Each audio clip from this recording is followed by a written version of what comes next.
Can you check my phone and see who texted me? Yeah, sure. It was that boy you liked. Oh my god, what did he say? He said you're really cute and you guys should hang out sometime. Really? Let me see. No, you can't text and drive. It'll be fine. Nothing's gonna happen. Okay, here you go.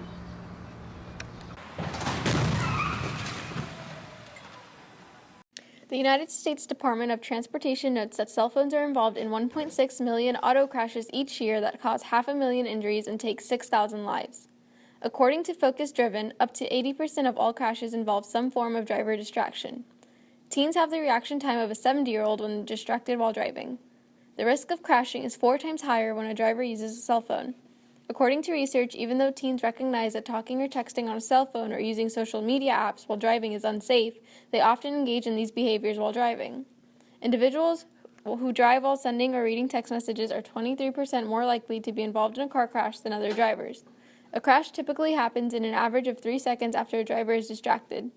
According to Virginia Tech Transportation Institute, texting while driving is 6 times more likely to cause an auto crash than driving when intoxicated.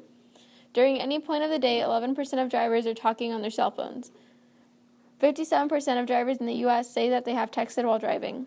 85% of young adults who text and drive agree that it's a problem. 75% of American teenagers have cell phones and 66% of them text. 82% of teens between 16 and 17 have a cell phone. 34% of teens who text message admits texting while driving. 48% of teens say they have been in a car with someone who was texting and driving. 82% of adults have cell phones. 47% of adults, cell phone users, report texting while driving. 27% of all adults report texting while driving. 49% of adults report that they have been in a car when the driver was texting. 44% of adults report they have used a cell phone in a car in a way that puts themselves or others in danger. 17% of adults report bumping into someone while driving and using a cell phone.